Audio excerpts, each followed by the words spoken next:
بسم الله الرحمن الرحيم. السلام عليكم ورحمة الله وبركاته. إن الحمد لله نحمده ونستعينه ونستغفره ونعوذ بالله من شرور أنفسنا وسيئات أعمالنا. من يهده الله فلا مضل له ومن يضلل فلا هادي له.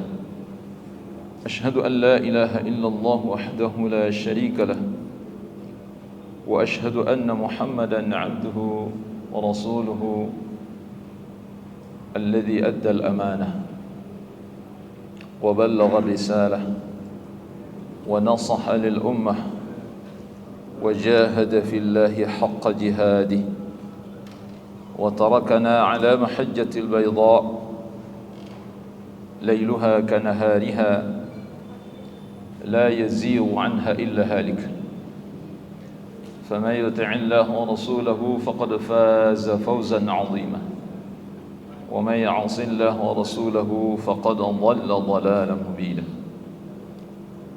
اللهم صل وسلم وبارك على هذا النبي الكريم وعلى آله وأصحابه وأحينا اللهم على سنته وأمتنا على ملته واحشرنا في زمرته مع الذين أنعمت عليهم من النبيين والصديقين والشهداء والصالحين وحسن أولئك رفيقا.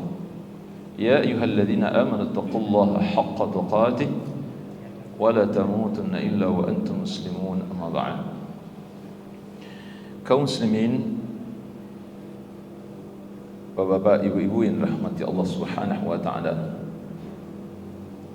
Di dalam majlis yang mulia ini, sebagaimana lazimnya, kita mengawali dengan memuji Allah Subhanahu wa taala sebagai bentuk rasa syukur kita terhadap nikmat yang Allah berikan. Alhamdulillahilladzi bi ni'matihi tatimmus shalihat.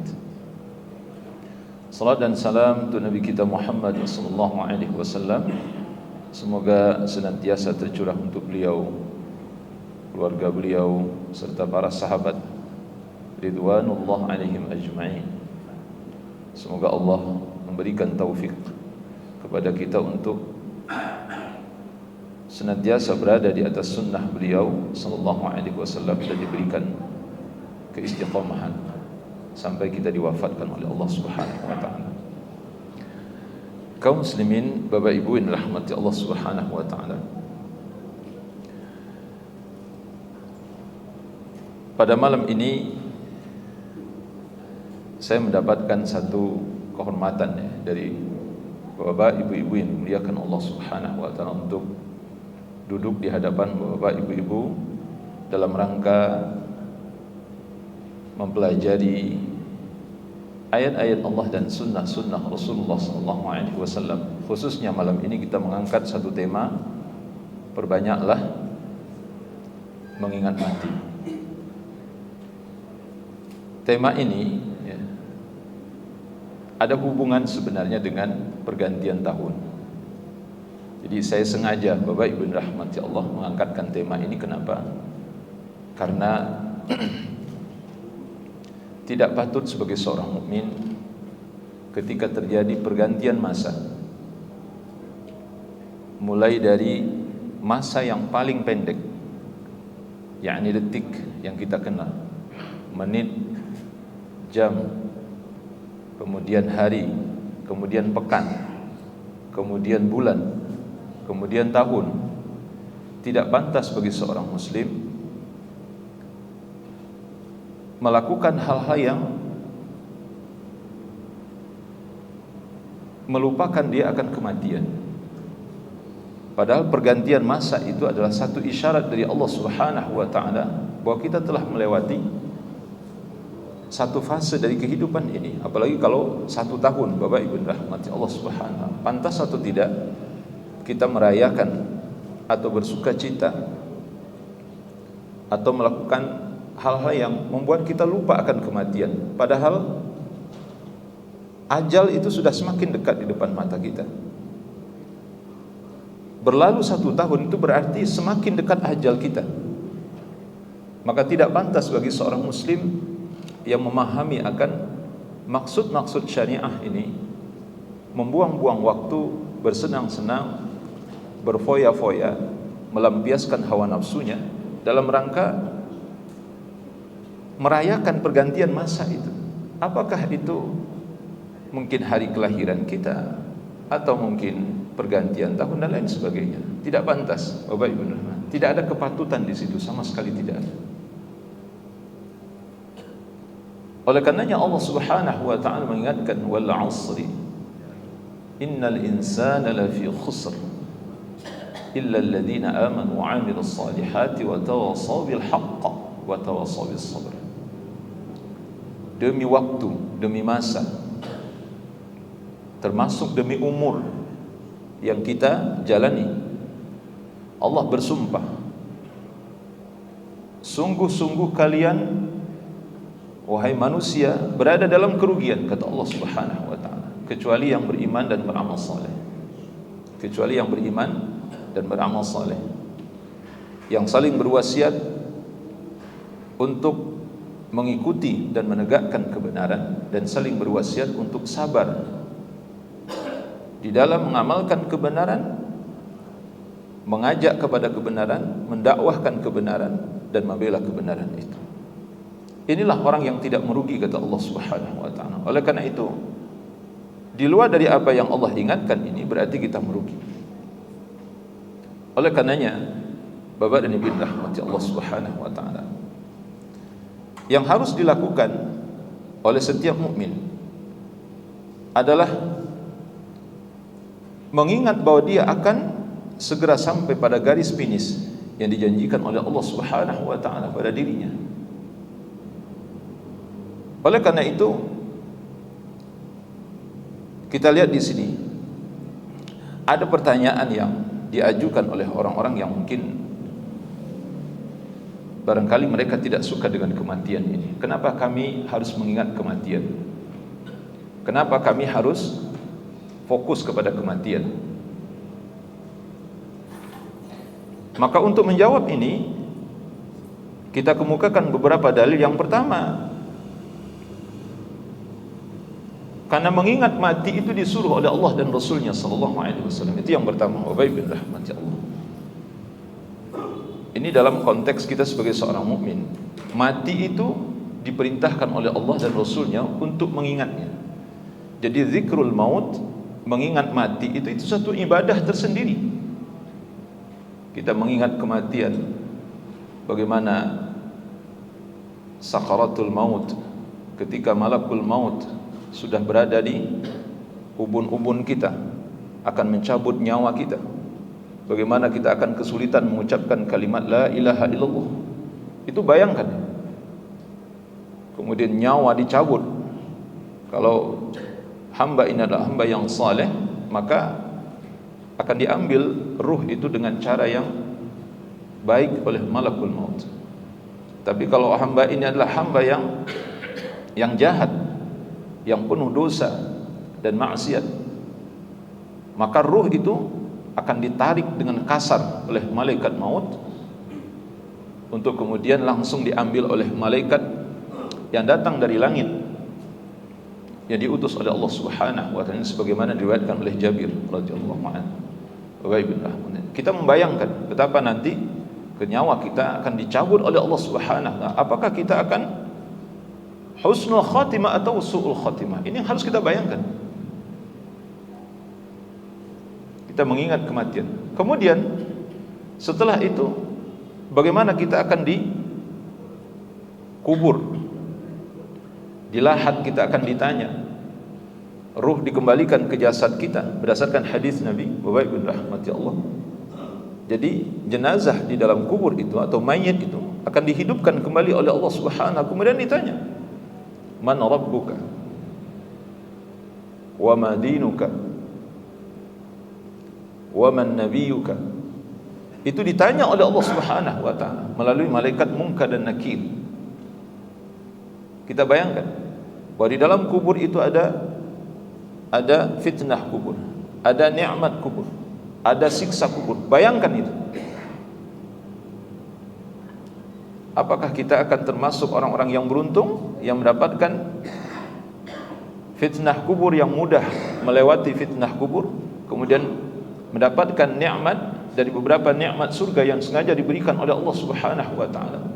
Dalam hadis yang sahih dari sahabat Barra bin Azib radhiyallahu anhu. Jadi di dalam kubur, Bapak Ibu rahmati Allah, itu nikmat dari surga sengaja didatangkan oleh Allah, dimasukkan ke dalam kubur itu untuk hamba yang saleh.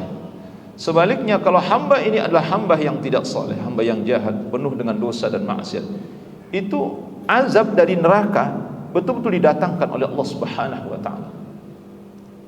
Panasnya neraka jahanam itu didatangkan ke dalam kuburnya. Bayangkan, naudzubillah dari. Dan ini harus kita fahami. Jadi betapa mengerikannya kematian itu. Oleh karenanya kita diperintahkan oleh Nabi SAW untuk mengingat kematian itu. Aktsiru dzikra hadimil ladzat al-maut. Kata Nabi SAW, perbanyaklah mengingat kematian, perbanyaklah mengingat pemutus kenikmatan. Dalam beberapa riwayat nanti disebutkan hazimil ladzat. Hazim itu hanya penghancur kenikmatan. Hadimil ladzat itu pemutus kenikmatan. Bapak dan Ibu rahmatullah. Kemudian ada riwayat yang disebutkan hadimil ladzat. Hadimil ladzat itu maksudnya yang mendominasi kenikmatan. Apa yang mendominasi kenikmatan? Ya, kehidupan setelah mati. Itu maksudnya. Yang mendominasi atau yang memonopoli kenikmatan. Jadi kenikmatan bukan yang di dunia ini. Dunia ini hanya tak seujung kukunya akhirat kalau dibandingkan dengan akhirat. Maka dunia ini sangatlah sedikit sekali dibandingkan dengan akhirat. Oleh karena itu Nabi SAW mengingatkan kita untuk perbanyak mengingat pemutus kenikmatan. Pemutus kenikmatan yang sedikit ini, penghancur kenikmatan yang sedikit ini. Dan perbanyaklah mengingat yang memonopoli, yang mendominasi kenikmatan, maksudnya kehidupan setelah mati. Bapak Ibu rahmati Allah Subhanahu wa taala. Maka ini alasan yang pertama. Sebagai seorang mukmin, kita wajib patuh kepada Nabi SAW untuk mengingat kematian tersebut. Sampai Nabi SAW misalnya, ya,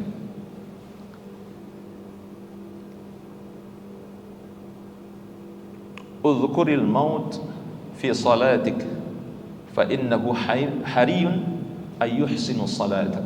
Kata Nabi SAW dalam satu hadis, ingatlah mati di dalam salatmu, karena sesungguhnya dengan mengingat mati dalam salatmu itu akan membuat engkau memperbaiki dan menjadikan ibadah salat menjadi lebih berkualitas.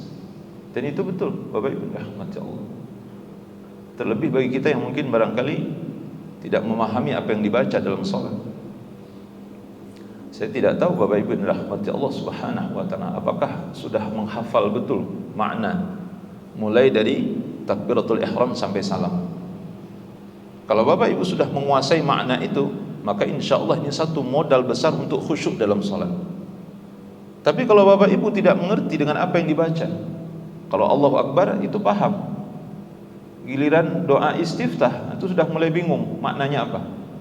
Allahumma ba'id baini wa baina khataaya, itu maknanya apa? Atau kabira walhamdulillahi katsira wa subhanallahi bukratan wa asila, itu maknanya apa?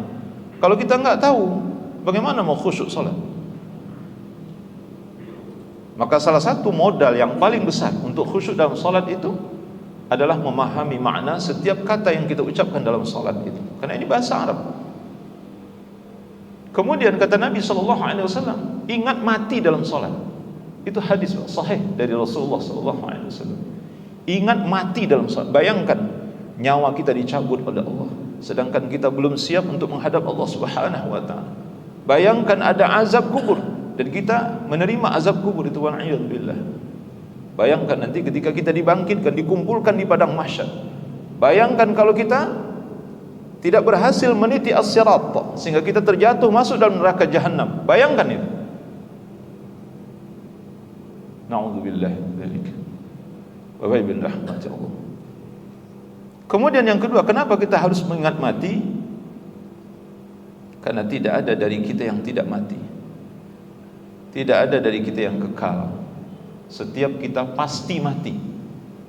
Karena kematian itu pasti akan datang. Dia tidak mungkin tidak datang. Oleh karena itu harus diingat dia. Harus disebut-sebut terus dan diingat-ingat terus. Allah Subhanahu wa taala berfirman dalam surah Ali Imran misalnya ayat 185, kullu nafsin dha'iqatul maut.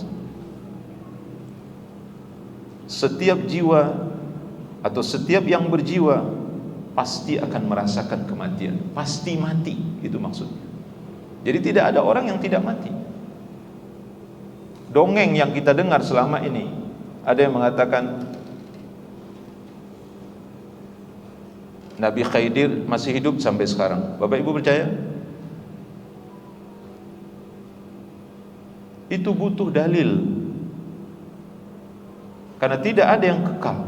Kalau Nabi Khidir masih hidup sampai sekarang, berarti dia kekal. Itu udah berapa ribu tahun. Hidup sezaman dengan Nabi Musa alaihi salatu wassalam. Nah, sekarang kita katakan Nabi Khidir masih hidup, mana dalilnya? Mana dalil mengatakan Nabi Khidir masih hidup? Makanya Bapak Ibu jangan percaya ya kalau orang ngomong perkara-perkara gaib tanpa dalil, itu bohong, itu dongeng namanya. Ada yang mengatakan Zulkarnain masih hidup, mana dalilnya?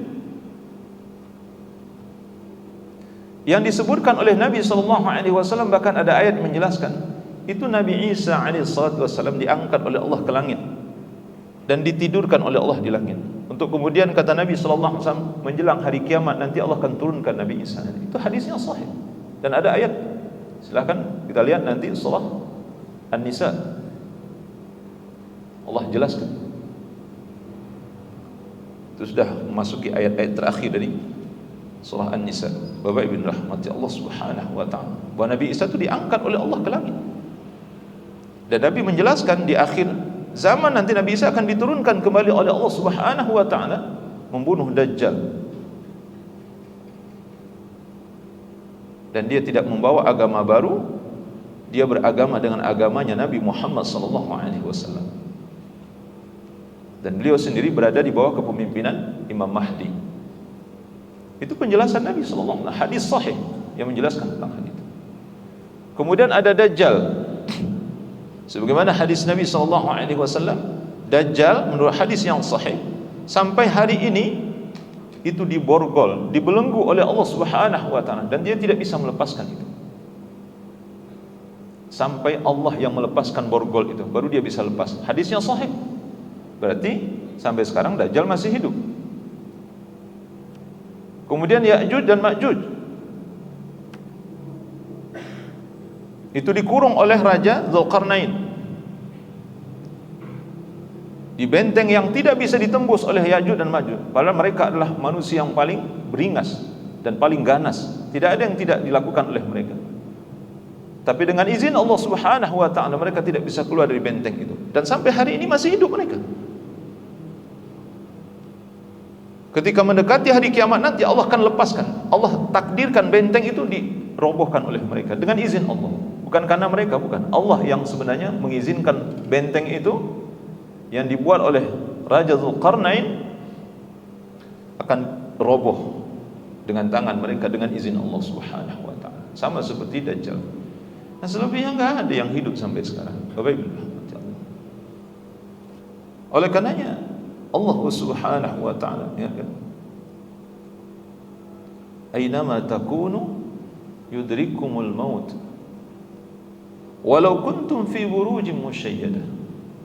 Surah An-Nisa ayat 78 Allah Subhanahu wa taala mengingatkan, dimanapun kamu berada, kematian itu pasti akan mendapatimu sekalipun kamu berada di dalam benteng yang tinggi dan kokoh.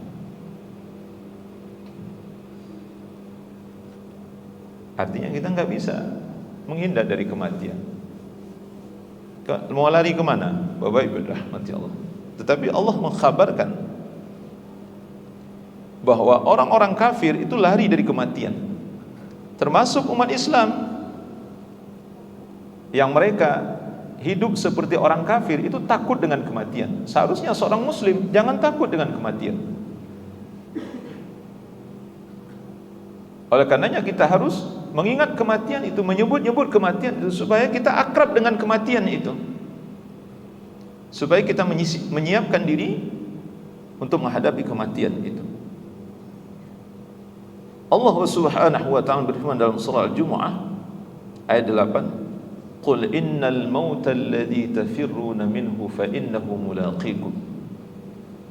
Katakanlah wahai Muhammad, sesungguhnya kematian yang kamu lari darinya, dia pasti akan mendapatimu, menemuimu.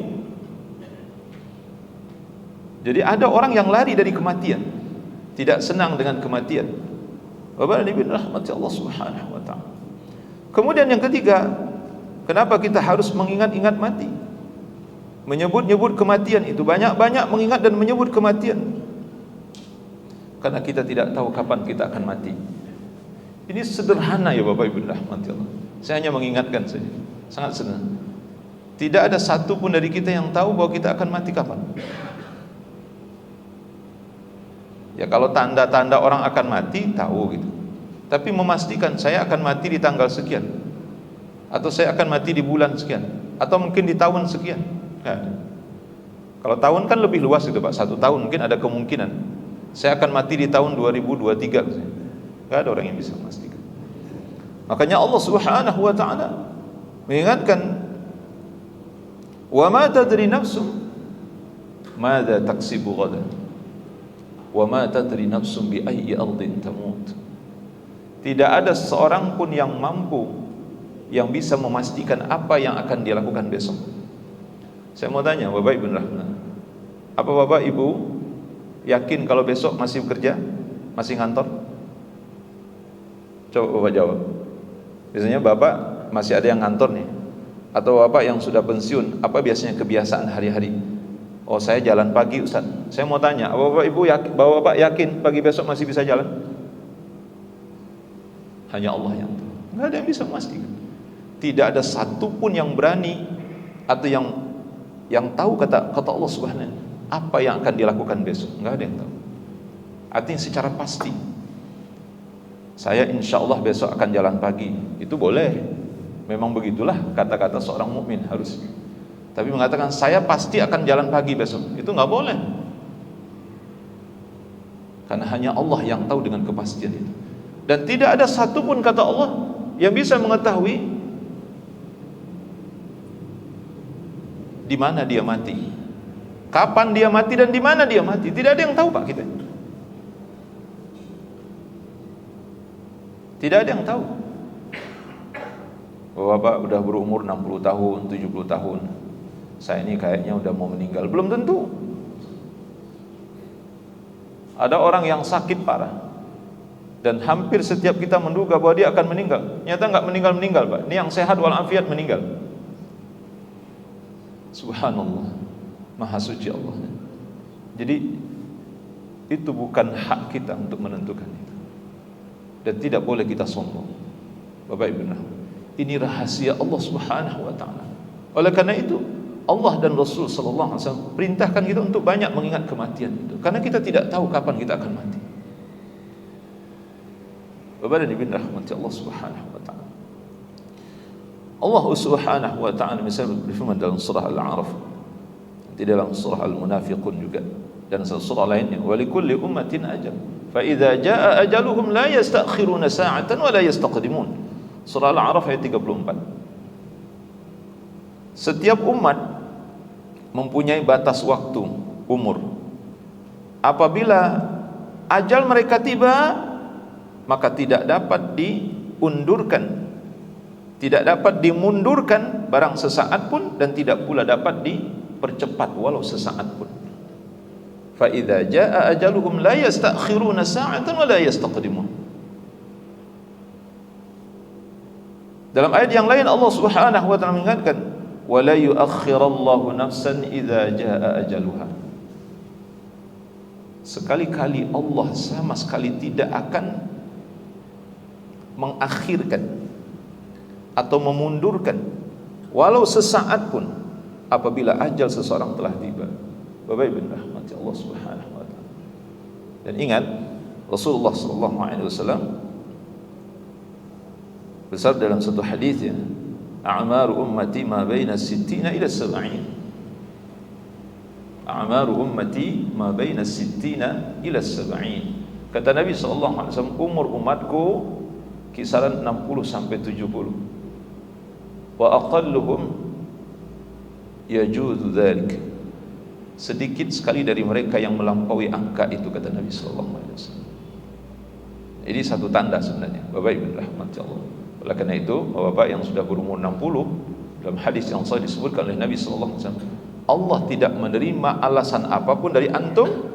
Kalau antum sampai umur 60 tidak sadar-sadar juga, tidak insaf-insaf juga, tidak bertobat juga, sama sekali Allah tidak akan menerima uzur apapun. Allah tidak menerima, kata Nabi sallallahu alaihi wasallam. Keterlaluan, sudah 60 enggak tobat juga, enggak sadar-sadar juga. Itu dijelaskan oleh Nabi sallallahu alaihi wasallam. Bapak Ibu rahmati Allah Subhanahu wa taala. Kemudian kenapa harus mengingat kematian? Karena mengingat kematian itu melapangkan hidup dan menenteramkan jiwa.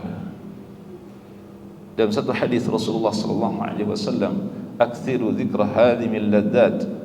Perbanyaklah oleh kalian mengingat pemutus kenikmatan, al-maut, yakni kematian. Fa innahu lam yadhkurhu fi dhiqin min al-'aish. Sesungguhnya, kata Nabi sallallahu alaihi wasallam, tidaklah seseorang mengingat kematian itu dalam keadaan sempit illa wassa'ahu alaihi, melainkan Allah akan memberikan kelapangan dan keluasan baginya. Jadi kalau kita dalam keadaan sempit, rezeki lagi susah, Bapak Ibu rahmati Allah, kehidupan kita lagi susah, misalnya, ingatlah kematian, maka Allah jadikan kita seperti orang kaya. Kita tidak akan mengeluh dengan kemiskinan itu, dan kita tidak akan mengeluh dengan kesusahan hidup. Itu benar. Itu makna dari kalimat Nabi, illa wassa'ahu Allahu alaihi, melainkan Allah akan memberikan keluasan dan kekayaan di dalam hatinya, walaupun dia miskin, walaupun hidupnya susah. Wala dzakarahu fi sa'atin illa dayyaqaha. Kata Nabi sallallahu alaihi wasallam, tidaklah seseorang mengingat kematian itu di dalam keadaan lapang, dalam keadaan dia lagi senang, harta lagi banyak, badan lagi sehat, apapun yang diinginkan semuanya dapat. Illa dayyaqaha, kata Nabi sallallahu alaihi wasallam, melainkan itu akan membuatnya menjadi sempit. Allah akan menyempitkannya. Apa maksudnya? Maksudnya, Bapak Ibu rahman, orang ini akan tahu diri, gitu maksudnya. Dia tidak akan lupa diri, walaupun dia diberikan kekayaan, diberikan kesenangan oleh Allah, maka dia akan terkontrol dan terkendali. Kan banyak orang yang lupa dengan kematian ketika diberikan nikmat oleh Allah Subhanahu, apa yang dia lakukan? Dia berfoya-foya dengan harta benda itu. Ini orang lupa dengan kematian. Bapak dan Ibu rahmati Allah Subhanahu wa taala. Oleh karena itu Imam Ad-Daqaq rahimahullahu taala, beliau mengatakan, man aktsara dzikral maut ukrima bi thalathah. Barang siapa yang banyak mengingat kematian, maka dia akan dimuliakan oleh Allah dengan 3 perkara. Pertama, ta'jilut taubah. Allah akan muliakan orang ini dengan segera bertobat pada Allah Subhanahu wa taala. Jadi kalau orang banyak mengingat mati, insya Allah hatinya akan didorong oleh Allah untuk bertobat kepada Allah Subhanahu wa taala. Yang kedua, kata beliau, qana'atul qalb. Allah akan berikan sifat qanaah di dalam hatinya, merasa cukup dengan rezeki yang diberikan oleh Allah Subhanahu wa taala. Karena dalam praktek kehidupan sehari-hari, Bapak Ibu rahmati Allah, kita percaya atau tidak, banyak dari kita ini yang tidak qanaah, tidak merasa cukup dengan apa yang Allah berikan. Padahal itulah rezeki, itulah jatah rezeki yang Allah berikan kepada kita. Jadi ada yang mengatakan, Bapak Ibu, ketika Allah Subhanahu wa taala perintahkan kepada malaikat untuk mencatat 4 takdir, ruh ditiupkan ke dalam jasad bayi yang ada dalam rahim seorang ibu. Kemudian Allah perintahkan kepada malaikat untuk mencatat 4 perkara. Yang pertama, rezekinya. Yang kedua, ajalnya. Yang ketiga, amalnya. Yang keempat, apakah dia termasuk syaqiyun aw sa'idun, apakah dia termasuk orang yang bahagia menjadi penghuni surga, atau dia termasuk orang yang celaka menjadi penghuni neraka. Nah, rezeki yang dimaksud di situ, Bapak Ibu rahmati Allah, itu dia mengatakan itu maksudnya rezeki yang halal, sudah ditakar oleh Allah untuk kita. Makanya kalau kita masih jelalatan juga melihat yang lain, maka akan dapat rezeki yang tidak halal, yang sebenarnya di luar dari apa yang Allah takdirkan untuk diri kita. Allah tidak menakdirkan sebenarnya rezeki haram untuk diri kita, tapi karena kita tidak bisa mengendalikan diri, tidak qanaah dengan apa yang Allah berikan kepada dia, sebenarnya sudah cukup dengan rezeki yang halal yang Allah berikan itu. Tapi karena kita tidak qanaah, akhirnya apa? Cari yang halal, haram, yang bukan hak kita. Itu bukan rezeki kita sebenarnya. Itu bukan rezeki yang Allah catatkan sebenarnya dalam takdir itu. Tapi itu rezeki yang kita paksakan. Kemudian yang ketiga, wa nasyatul ibadah. Allah akan muliakan orang ini dengan bersemangat melakukan ibadah kepada Allah Subhanahu wa taala. Bapak Ibu rahmatullah. Jadi kalau kita banyak mengingat kematian, banyak menyebut-nyebut kematian, kita bayang-bayangkan nyawa kita akan dicabut oleh Allah Subhanahu wa taala, bahwa kita nanti akan mempertanggungjawabkan setiap apa yang kita lakukan di hadapan Allah Subhanahu wa taala, maka Allah Subhanahu wa taala akan berikan semangat yang hebat di dalam hati kita untuk beribadah kepada Allah Subhanahu wa taala. Ini benar. Sebaliknya, orang-orang yang lalai dari kematian, maka Allah akan hinakan dia dengan 3 perkara pula. Yang pertama, bentuk kehinaan yang diberikan oleh Allah, dia selalu menunda-nunda taubat. Ini bentuk kehinaan, Bapak Ibu. Jadi orang menunda-nunda taubat itu bentuk hukuman dari Allah, dan itu bentuk penghinaan dari Allah sebenarnya. Yang kedua, wa tarqur ridha bil kafaf, tidak pernah merasa cukup dengan apa yang Allah berikan. Yang ketiga, at-takasul fil ibadah, bermalas-malasan beribadah kepada Allah Subhanahu wa taala. Bapak dan Ibu rahmati Allah, ini disebutkan oleh Imam Al-Qurtubi di dalam tafsirnya. Jadi beliau mengutip apa yang disebutkan oleh Imam Ad-Daqaq rahimahullah taala. Bapak dan Ibu rahmati Allah Subhanahu wa taala. Dan yang terakhir, ini yang saya himpun saja, sebenarnya banyak ya Bapak Ibu rahmati, tapi yang saya himpun saja. Kenapa kita harus mengingat kematian? Karena dengan mengingat kematian itu, seseorang akan menjadi mukmin yang cerdas. Cerdas, Pak. Nabi katakan ini. Dalam satu riwayat disebutkan, ya Rasulullah, ini dari sahabat Ibnu Umar radhiyallahu anhu.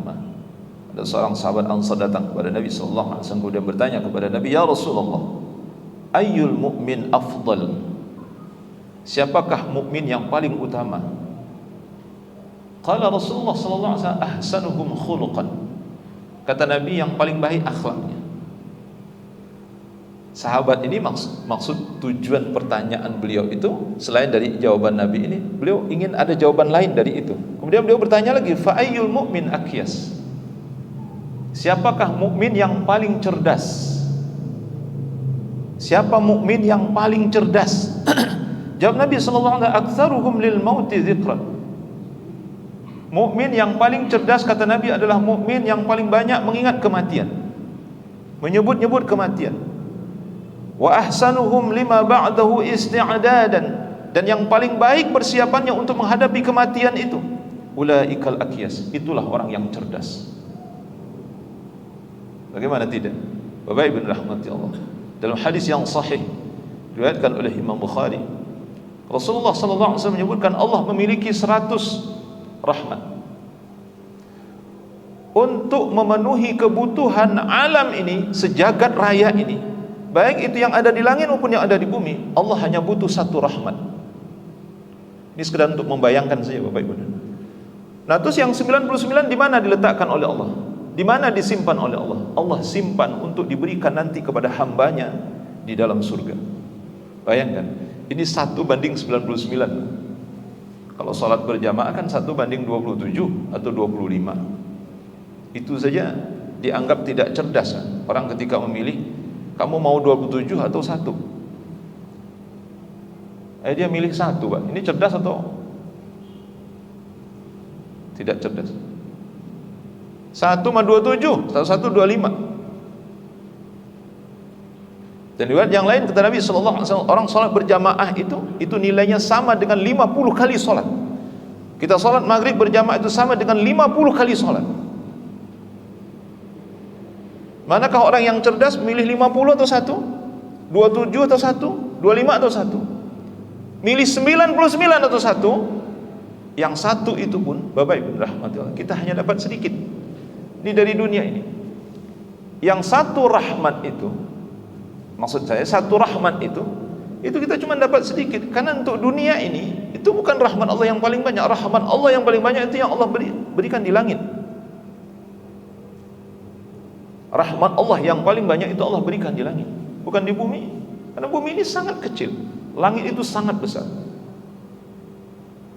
Dan langit itu penuh dengan malaikat Allah Subhanahu wa ta'ala di setiap lapisnya. Kata Nabi sallallahu alaihi wasallam, langit sampai merintih karena saking beratnya beban yang dipikul oleh mereka. Siapa di atas pundak mereka? Para malaikat Allah. Tidaklah tersisa 4 jari di langit itu, kata Nabi, melainkan malaikat ada di sana. Artinya setiap sudut langit itu ada para malaikat Allah Subhanahu wa ta'ala. Mereka seluruhnya membutuhkan rahmat Allah, dan rahmat Allah akan diberikan kepada hamba-hambanya yang saleh. Yang paling saleh adalah malaikat. Kita ini banyak yang durhaka. Bapak Ibu rahmati Allah, ini orang yang cerdas. Orang yang cerdas itu adalah orang yang mengutamakan kehidupan yang abadi daripada kehidupan sementara. Itu orang cerdas. Orang yang cerdas itu adalah orang yang mengutamakan atau mendahulukan, memprioritaskan sesuatu yang abadi, kenikmatan yang hakiki dibandingkan dengan sesuatu yang fana dan kenikmatan yang menipu. Wa mal hayatud dunya illa mata'ul ghurur. Itu ayat yang kita bacakan tadi, Pak. Kullu nafsin dha'iqatul maut wa innama tuwaffawna ujurakum yawmal qiyamah faman zuhziha 'anil nari wa udkhilal jannata faqad faz wa mal hayatud dunya illa mata'ul ghurur. Kata Allah, tiadalah kehidupan dunia ini kecuali kesenangan yang menipu. Dunia ini hanya kesenangan yang menipu. Tidak ada yang hakiki, Bapak Ibu rahmati Allah.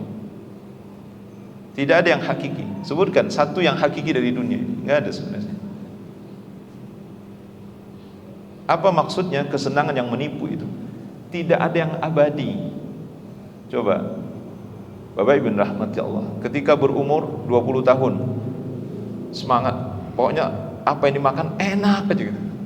30 tahun, apa yang dicicipi enak saja, betul apa tidak Bapak Ibu? Enak, terasa sangat enak sekali gitu. Ketika usia sudah menginjak 40 tahun lebih, tidak usah Bapak Ibu, saya umur sudah 50 tahun, umur saya Pak. Ini sudah mulai, apa yang dulu saya rasakan enak, sekarang udah mulai gak enak Pak. Jadi kenikmatan makan itu sudah mulai diambil oleh Allah Subhanahu wa ta'ala. Tidak seperti dulu waktu berumur 30 tahun atau 20 tahun. Sekarang makan, mau nambah itu kadang-kadang udah perut udah begah, udah rasanya udah penuh.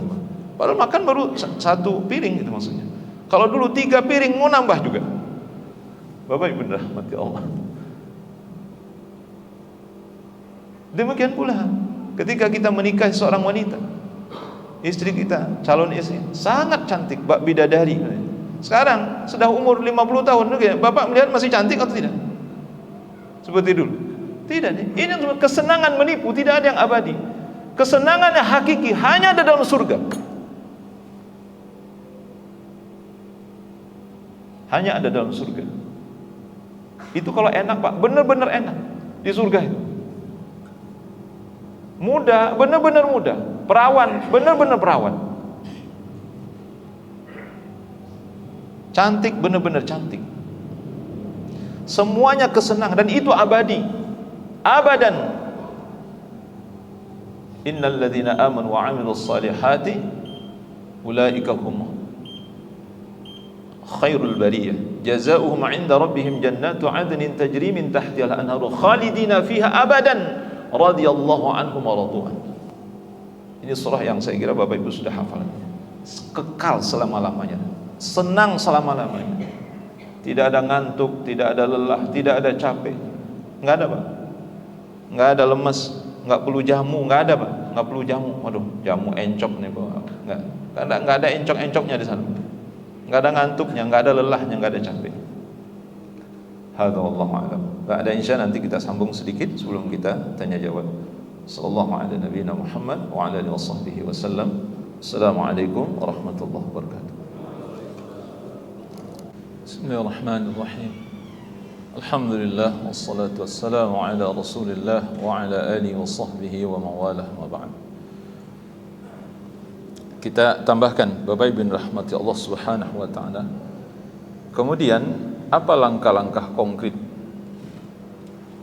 Dan ini menjadi pertanyaan juga. Jadi kalau tadi berawal dari pertanyaan, kenapa saya harus mengingat mati?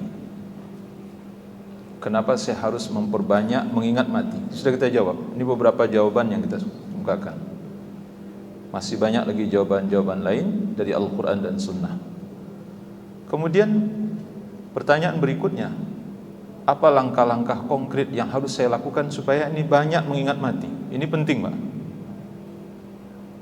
Karena nanti akan muncul pertanyaan, ya bagaimana caranya supaya saya banyak mengingat mati? Maka dijelaskan oleh para ulama berdasarkan Al-Quran dan Sunnah. Yang pertama, bertobat kepada Allah Subhanahu wa ta'ala. Ini cara yang pertama.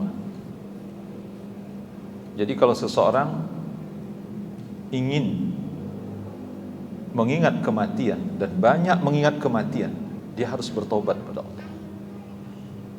Selama dia tidak bertobat kepada Allah, tidak mungkin dia mengingat kematian. Kenapa seseorang masih betah bermaksiat? Kenapa seseorang masih menekuni maksiatnya? Kenapa seseorang masih merasakan nikmat bermaksiat? Karena tobat tidak kunjung tiba. Dia tidak bertobat dari maksiat yang dia lakukan itu. Oleh karena itu, Allah Subhanahu wa ta'ala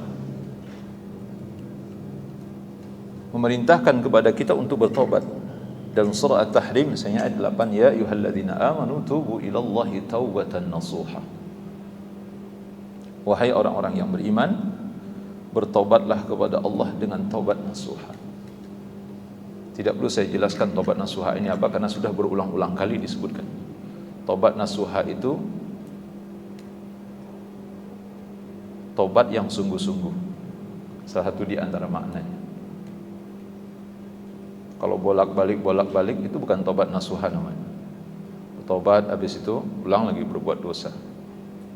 Tobat lagi, dosa lagi. Apalagi jarak waktu antara tobat dengan berbuat dosa itu begitu dekatnya, itu bukan tobat nasuha namanya. Tapi kalau seseorang misalnya bertobat kepada Allah, mungkin setahun berikutnya dia berbuat dosa lagi, itu bisa terhitung tobat nasuha sebenarnya sepanjang setahun itu. Tapi hanya beberapa hari, habis itu dia balik lagi. Itu bukan tobat nasuha namanya, ini main-main. Dan itu mengejek Allah Subhanahu wa ta'ala. Disebutkan oleh para imam, ya, di antaranya Imam Ibnu Qayyim rahimahullah dalam kitab Ad-Da' wa Dawa. Kalau ada orang yang bertobat, habis itu dia bermaksiat lagi, itu sama saja dia mengejek Allah. Dia ingin mempermain-mainkan Allah. Hati-hati Bapak Ibu rahmati Allah. Ini yang pertama. Yang kedua, sedikit ketawa dan banyak menangis. Ini berdasarkan Al-Quran dan Sunnah. Bapak Ibu bisa lihat nanti dalam surah atau bahasa lupa ayatnya berapa. فَلْيَضْحَقُوا قَلِيلًا وَلْيَبْكُوا كَثِيرًا. Allah Subhanahu wa ta'ala berfirman, sedikitlah ketawa dan banyak menangis. Dalam hadis Nabi sallallahu alaihi wasallam, Rasulullah sallallahu alaihi wasallam bersabda, "Uridat 'alayya al-jannah wan-naru falam ara kal yawmi fil khair wasyarr." Kata Nabi sallallahu alaihi wasallam, ditampakkan kepadaku surga dan neraka, dan belum pernah aku melihat, kata Nabi, kebaikan dan keburukan seperti ini. Belum pernah aku melihat kebaikan dan keburukan seperti yang Allah tampakkan kepadaku, seperti Allah memperlihatkan surga dan neraka. Walau ta'lamuna ma a'lam la dhahiktum qalilan wa la bakaitum katsira. Kata Nabi SAW, kalau seandainya kalian mengetahui apa yang aku ketahui, maka sungguh kalian akan sedikit ketawa dan akan banyak menangis. Apa kata Anas bin Malik radhiyallahu anhu? Fama ata ala ashabi Rasulillah sallallahu alaihi wasallam yawma ashaddu minhu qala ghattaw ru'usahum wa lahum khaniyyin. Kata Anas bin Malik radhiyallahu anhu, tidak ada satu hari pun yang lebih berat bagi para sahabat selain dari hari itu, ketika Nabi mengkhabarkan tentang kebaikan dan keburukan itu. Mereka menutupi kepala mereka, kemudian sambil menangis sesegukan, terseduh-seduh menangis, ketika Nabi mengatakan, "Lau ta'lamuna ma a'lam la dhahiktum qalilan wa la bakaitum katsira." Kalau kalian mengetahui apa yang aku ketahui, kata Nabi, maka pasti kalian akan sedikit ketawa dan akan banyak menangis. Bapak Ibu rahmatullah. Apa maksudnya itu? Mengingat kematian dan akhirat, bagaimana azabnya, bagaimana buruknya neraka, bagaimana indahnya surga, itu yang disebutkan. Tidak pernah aku melihat, kata Nabi, kebaikan dan keburukan seperti yang Allah perlihatkan kepadaku, surga dan neraka. Bapak Ibu rahmati Allah Subhanahu wa taala. Dan Nabi SAW juga mengatakan, wala tuktsiridh dhahik, jangan banyak ketawa, kata Nabi SAW. Fa inna kathratadh dhahik tumitul qalb, karena banyak ketawa itu akan mematikan hati. Bapak Ibu rahmati Allah. Jadi ini ketawa dan menangis ini bisa jadi ini makna yang sesungguhnya.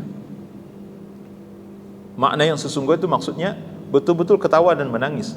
Bisa jadi makna dari ketawa dan menangis yang disebutkan oleh Allah dan Nabi SAW dalam ayat dan hadis ini, itu maksudnya gambaran jangan terlalu banyak bersenang-senang, jangan terlalu banyak duduk dengan orang-orang yang membuat kita lupa akan kematian dan akhirat. Itu maksudnya. Makanya secara hakiki makna ketawa itu betul-betul ketawa. Dan sebagaimana Nabi SAW tidak pernah kita mendapati, Bapak Ibu rahmati Allah, silahkan antum cari hadisnya yang menjelaskan Nabi ketawa. Dalam artian ada satu yang lucu Nabi ketawa.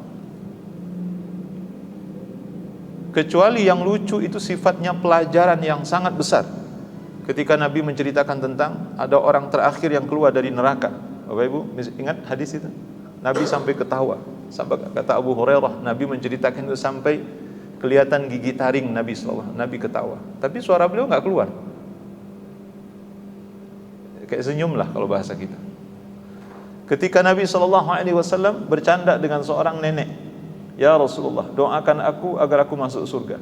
Kata Rasulullah, "Nek, surga tidak dimasuki oleh orang-orang tua, nenek-nenek seperti nenek ini nggak ada dalam surga." Akhirnya perempuan ini pergi dalam keadaan menangis. Dia sedih, berarti nggak ada harapan masuk surga. Kemudian Nabi manggilnya, dijelaskan oleh Nabi SAW. Di dalam surga itu memang tidak ada nenek-nenek, tapi seluruh wanita yang dimasukkan ke dalam surga itu akan dimudahkan oleh Allah Subhanahu wa taala. Jadi nenek akan masuk surga, itu maksudnya. Dan pada saat itu Nabi disebutkan Nabi ketawa.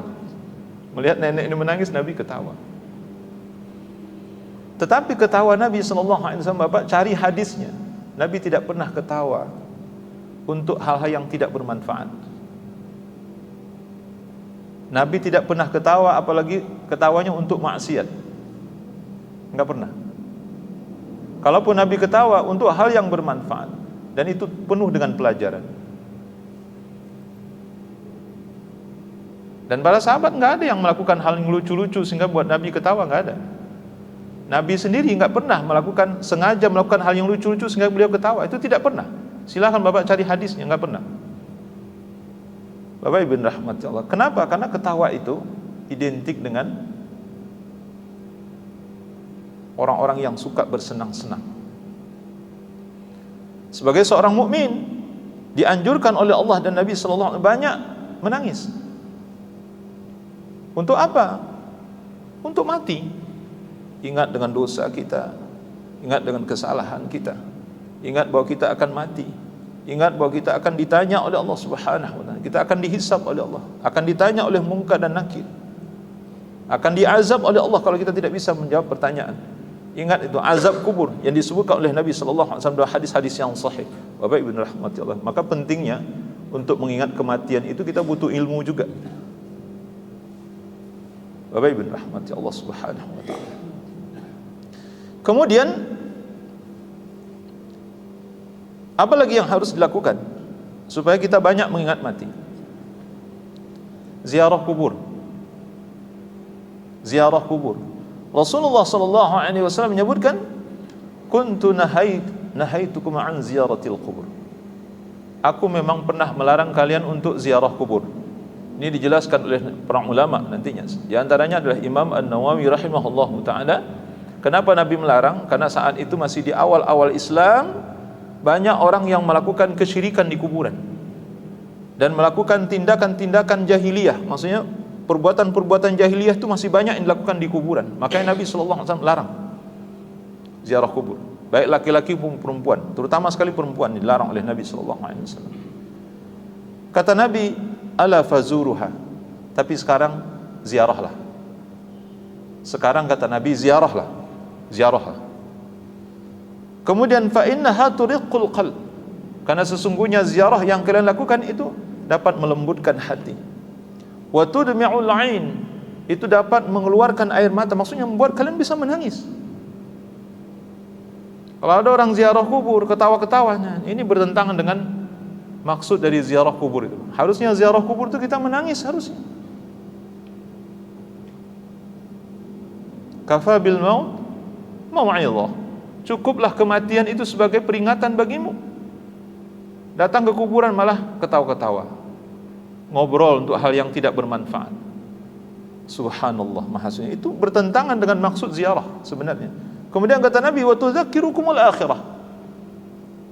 Mengingatkan kalian akan akhirat. Dan terminal akhirat yang pertama sekali kematian itu sendiri. Alam barzah, padang mahsyar, surga dan neraka. Bapak dan Ibu rahmati Allah Subhanahu wa taala. Dalam hadis yang lain Nabi sallallahu alaihi wasallam, "Inni nahaitukum an ziyaratil qubur fazuruha fa inna fiha ibrah." Sekarang ziarahlah kata Nabi sallallahu alaihi wasallam, karena ziarah kubur itu ada pelajaran yang bisa kalian dapatkan dari sana. Bayangkan, kalau kita sudah masuk dalam kubur, apa yang bisa kita lakukan? Makanya ziarah kubur, Bapak Ibu rahmati Allah, itu tujuan yang paling utama adalah mengingatkan kita akan kematian, mengingatkan kita dengan dosa-dosa kita, mengingatkan kita bahwa kita akan mempertanggungjawabkan setiap apa yang kita lakukan.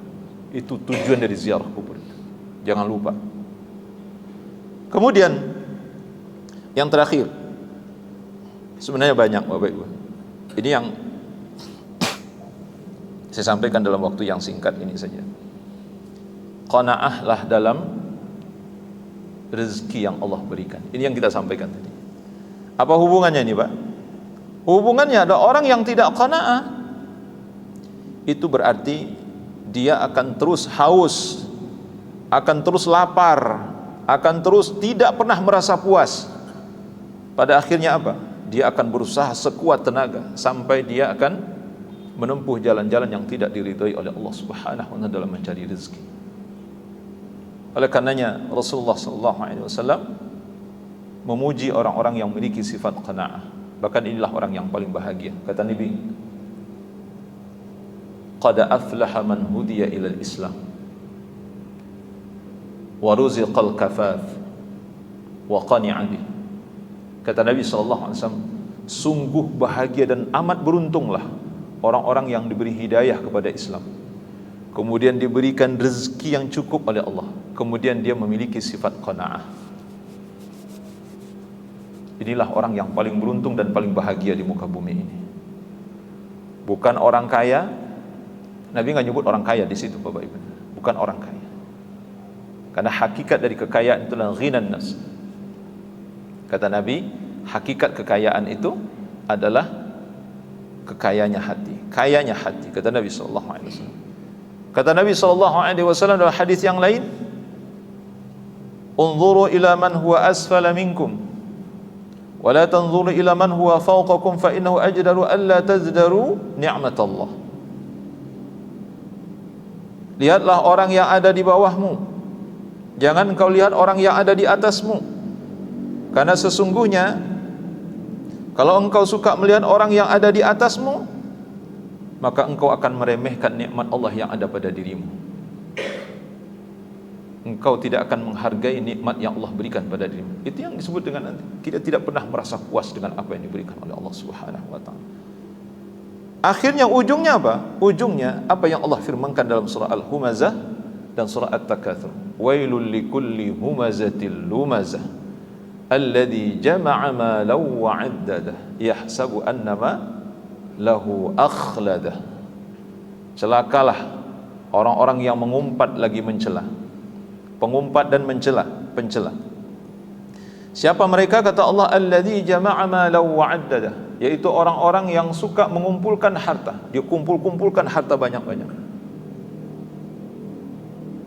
Kemudian dia menghitungnya. Dia berbangga-bangga diri dengan harta itu. Yahsabu annama lahu akhladah, dan dia mengira bahwa harta yang dia kumpulkan itu dapat mengekalkannya hidup di dunia ini. Subhanallah. Jadi orang kaya itu, Pak, dia mengira bahwa dengan banyaknya harta dia bisa berumur 1000 tahun. Ya, seperti umur Nabi Nuh dan umat Nabi Nuh alaihi salam. Bapak Ibu rahmatillah. Dan memang begitu ya. Jadi orang kaya itu mengira bahwa dia akan bisa hidup karena dia kaya, karena dia berkuasa. Itu betul. Apa yang Allah firmankan dalam surah At-Takatsur, alhaakumut takatsur hatta zurtumul maqabir.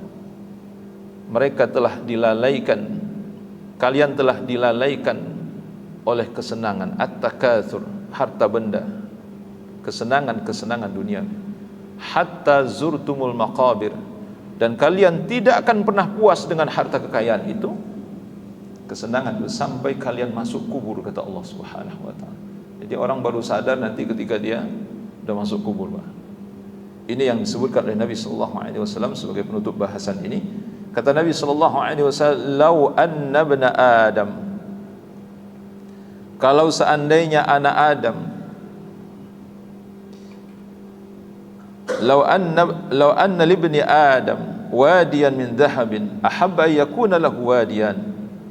Kalau seandainya anak Adam memiliki satu lembah emas, maka sungguh dia akan mencari lembah yang kedua. Wala yamla'u fahu illa turab, dan dia tidak akan pernah puas dengan lembah emas itu kecuali kalau mulutnya sudah disumpal dengan tanah. Maksudnya kalau dia masuk ke dalam kubur. Wa yatubullahu ala man tab. Allah menerima tobat orang yang bertobat sebelum ajalnya tiba, sebelum dia sakaratul maut. Innallaha yaqbalu taubatal 'abdi ma lam yughargir. Bapak Ibu rahmati Allah. Ini bahasan kita pada malam ini, semoga bermanfaat insyaallah. Kalau ada pertanyaan, Anda persilahkan. Silakan Bapak Ibu.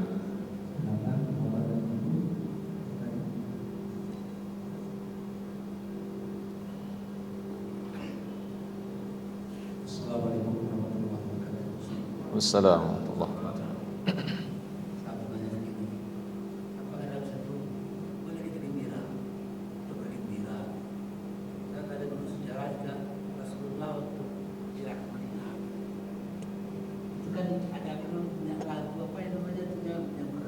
Ya. Bila lagi saya baca kepada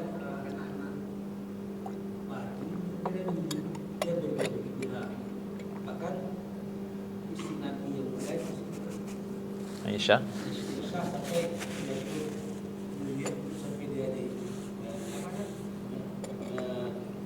paha ini Nabi. Iya. Itu saya katakan itu.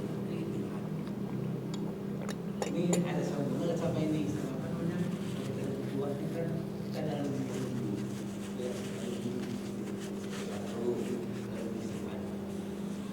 ya. Kita sering kumpul sama Ustaz.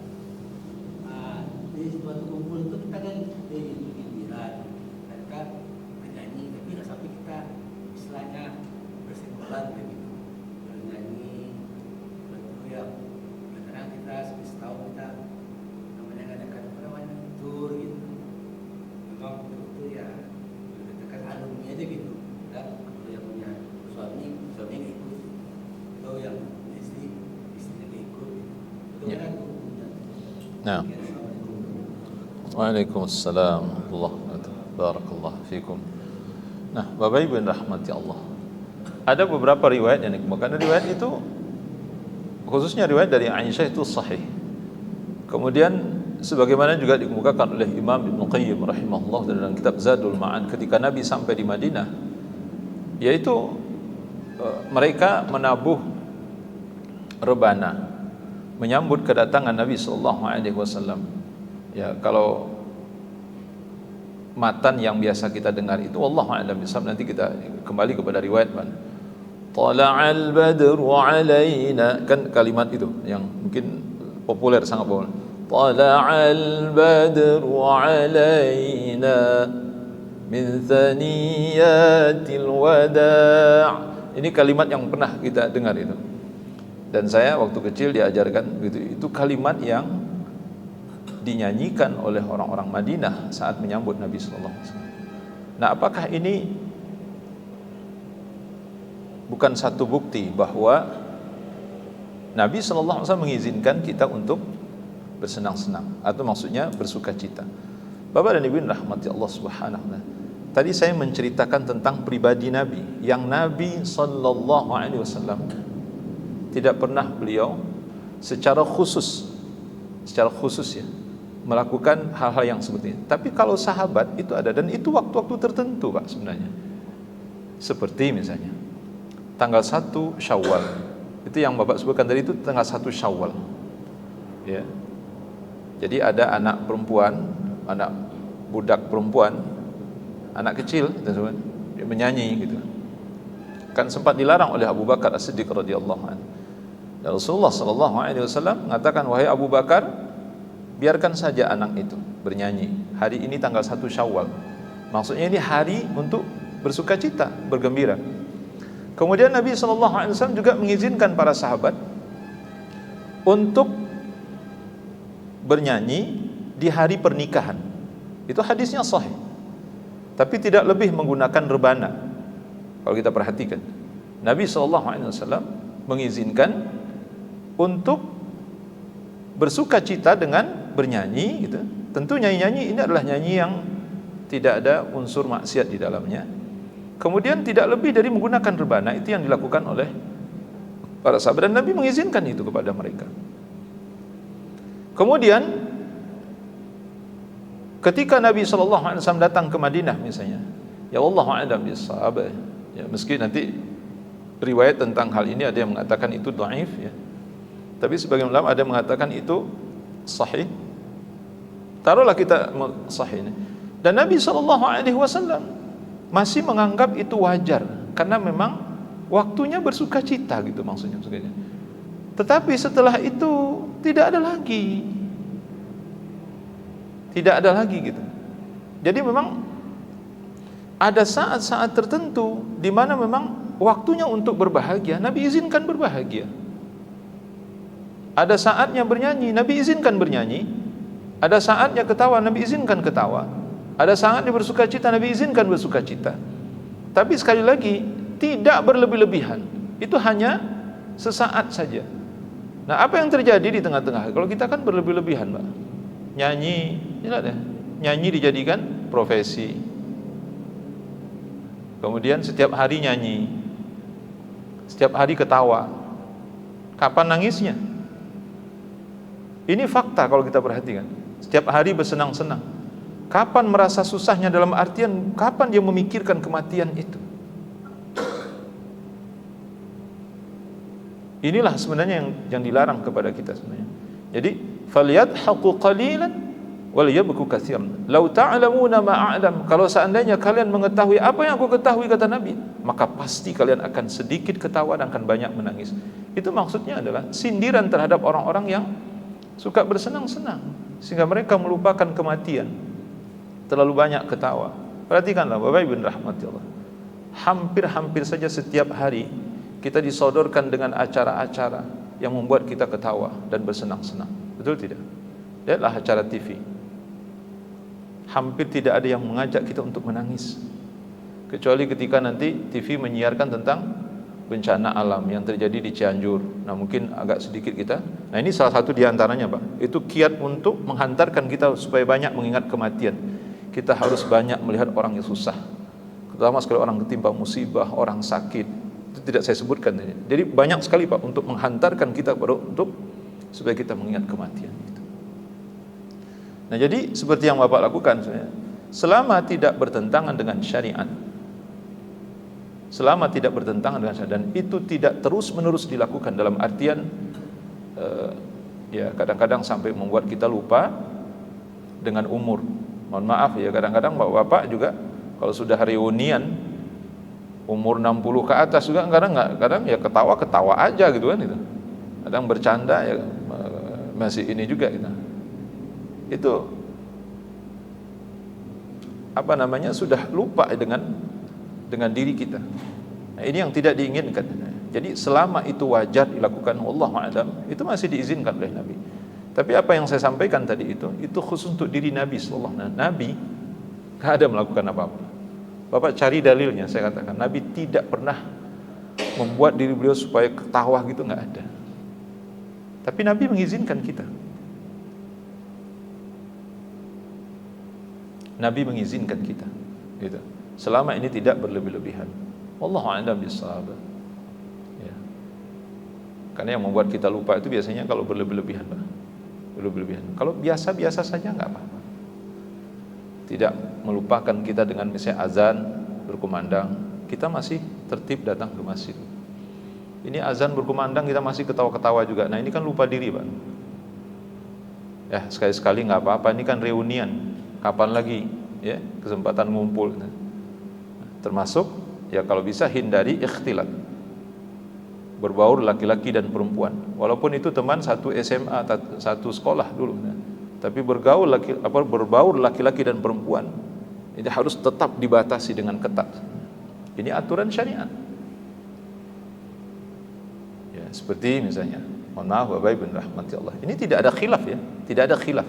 Jangan disebut nanti khilafiyah. Bersalaman dengan wanita yang bukan mahram kita halal atau haram? Haram. Itu nggak ada khilafiyah di situ, Pak. Jangan dikira wah itu kan khilafiyah. Siapa bilang khilafiyah? Siapa ulama yang mengatakan khilafiyah? Seluruh ulama mengatakan tidak halal kita menyalami wanita yang bukan mahram kita. Oh tapi kan dia teman SMA saya. Walaupun teman SMA kan bukan kecuali kalau dia adik kandung kita, ya kan? Atau dia bibi kita yang haram kita nikahi, ya boleh lah. Nah, itu yang kita maksudkan. Jangan sampai melampaui batas hukum syariat. Allahu a'lam.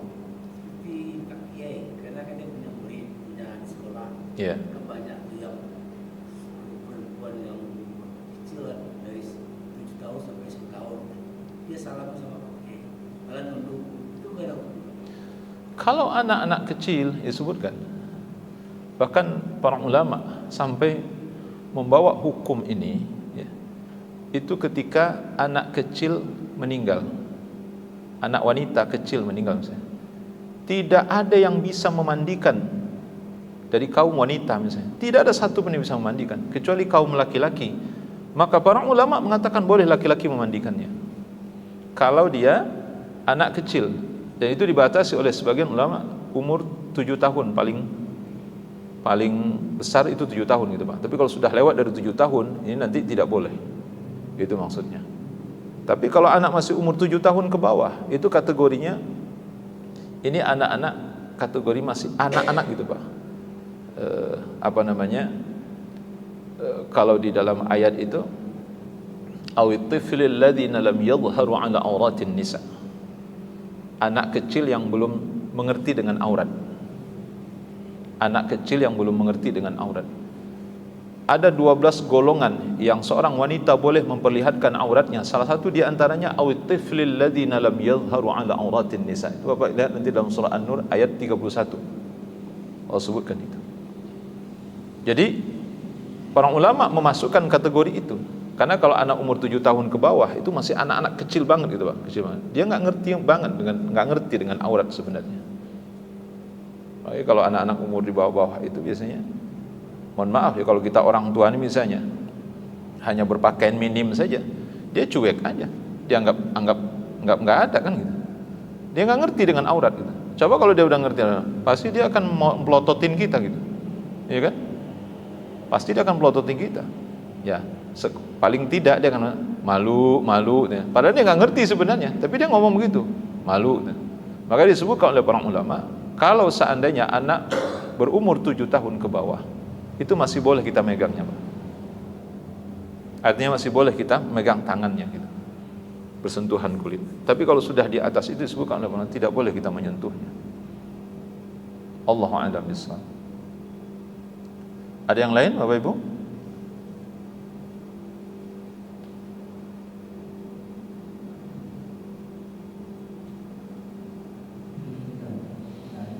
Ya, alhamdulillah.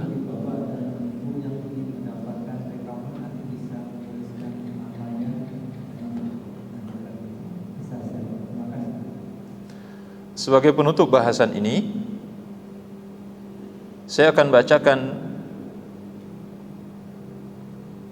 dua hadis Nabi sallallahu alaihi wasallam terkait dengan orang-orang yang hubbud dunia. Jadi hubbud dunia, cinta kepada dunia, itu sangat identik dengan takut mati, benci mati, dan dia marah kalau disebut mati di depannya gitu. Paling tidak suka gitu Pak. Dia paling tidak suka dengan kematian itu. Nabi sallallahu alaihi wasallam dalam satu hadis ini cukup panjang misalnya.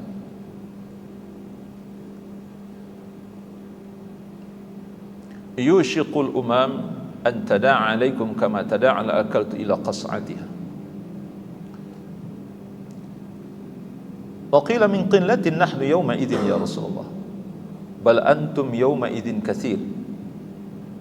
Walakinnakum ghutha'un ka ghutha'is sail.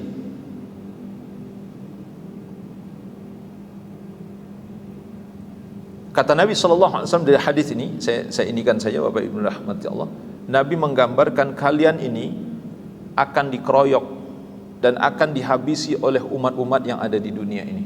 Sahabat bertanya, ya Rasulullah, apakah jumlah kami sedikit? Kata Nabi, tidak, jumlah kalian banyak. Akan tetapi jumlah kalian yang banyak itu tak ubahnya seperti buih di lautan. Bapak Ibu pernah dengar hadis ini? Ini hadis sahih. Kalian banyak, tapi kata Nabi tak ubahnya seperti buih di lautan. Tak ubahnya seperti itu kata Nabi. Kemudian kalimat Nabi yang terakhir, wala yaqdhifannallahu fi qulubikumul wahan. Allah akan masukkan ke dalam hati kalian penyakit wahan. Wa qila wa mal wahan ya Rasulullah. Sahabat bertanya, apa penyakit wahan itu wahai Rasulullah? Jawab Nabi, hubbud dunya wa karahiyatul maut. Kata Nabi, penyakit wahan itu adalah cinta dunia dan takut mati. Biasanya begitu Bapak Ibu. Makanya orang kalau terlalu rakus terhadap dunia, terlalu ambisius terhadap dunia, terlalu cinta kepada dunia, pasti dia tidak senang dengan kematian. Maka kalau orang benci dengan sesuatu, nggak mungkin dia akan mengingat itu kan. Kalau dia tidak suka dengan sesuatu, tidak mungkin dia akan mengingat sesuatu yang dia suka itu. Tidak mungkin itu. Maka ini bertentangan dengan prinsip zikrul maut. Oleh karena itu Bapak Ibu rahmati Allah, kata Nabi sallallahu alaihi wasallam dalam hadis yang lain, man ahabba dunyahu adarra bi akhiratihi. Barang siapa yang terlalu mencintai dunia, ini akan membawa madarat terhadap akhiratnya. Pasti akan merusak akhiratnya. Dipastikan oleh Nabi. Bapak Ibu rahmati Allah. Ini konsep dari Nabi. Siapa yang terlalu mencintai dunia, pasti akan merusak kepada akhiratnya, kata Nabi sallallahu alaihi wasallam.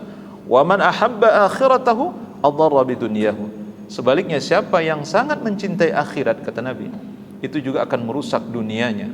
Maksudnya dia tidak, ya akan cuek saja terhadap dunia, itu maksudnya tidak terlalu memberikan perhatian terhadap dunia. Fa'athiru ma yabqa ala ma yanfa. Kata Nabi, utamakanlah apa yang abadi atas yang fana. Utamakanlah sesuatu yang hakiki di atas yang menipu. Ya, kesenangan yang hakiki di atas kesenangan yang menipu. Bapak dan Ibu rahmati Allah Subhanahu wa taala. Kedua hadis ini sahih. Hadis yang pertama diriwayatkan oleh Imam Abu Daud, Imam Ahmad, disahihkan oleh para ulama. Yang kedua, hadis diriwayatkan oleh Imam Ahmad, juga disahihkan oleh para ulama. Semoga apa yang kita sampaikan ini bermanfaat insyaallah, dan semoga Allah Subhanahu wa taala berikan kita kekuatan untuk selalu mengingat kematian. Bapak Ibu rahmati Allah. Dan kita tidak tahu, sekali lagi saya, Bapak Ibu rahmati Allah, mungkin setelah ini kita sampai di rumah, Pak, mungkin nyawa kita dicabut oleh Allah Subhanahu wa taala. Kita tidak ada yang tahu. Mungkin besok pagi, mungkin nanti malam, mungkin besok pagi nyawa kita dicabut oleh Allah Subhanahu wa taala. Pertanyaannya, sudahkah kita siap menghadapi kematian ini? Jadi tidak ada waktu untuk bermain-main sebenarnya. Bukan berarti sebagaimana kita sampaikan tadi, bukan berarti kita nggak boleh ketawa, Pak. Boleh ketawa, boleh bersenang-senang, boleh senang, boleh bahagia, tapi ada waktunya. Dan tentu bahagia, senang, ketawa itu hanya bagian kecil harusnya dari hidupnya seorang mukmin. Harusnya yang paling banyak menyita perhatiannya, menjadi fokusnya adalah menangis, banyak menangis. Bertobat pada Allah, menangis. Salat, menangis. Zikir, menangis. Bangun malam, menangis. Banyak menangis. Insya Allah ini benar-benar akan membuat kita mempersiapkan diri untuk menghadapi kematian, insya Allah. Allah Ta'ala a'lam. Ini yang bisa Anda sampaikan. Mudah-mudahan apa yang disampaikan ini bermanfaat, baik bagi yang menyampaikan, baik bagi hadir pada malam ini. Semoga Allah Subhanahu wa taala senantiasa memberikan taufik dan hidayahnya kepada kita, dan semoga kita diwafatkan dalam keadaan husnul khatimah. Allahumma khtim a'malana wa ajalana bi husnil khatimah wa la takhtim a'malana wa ajalana bi su'il khatimah. Wa sallallahu ala nabiyyina Muhammad wa ala alihi wa sahbihi wa sallama tasliman katsira. Subhanakallahumma wa bihamdika asyhadu an la ilaha illa anta astaghfiruka wa atubu ilaik. Assalamualaikum warahmatullahi wabarakatuh.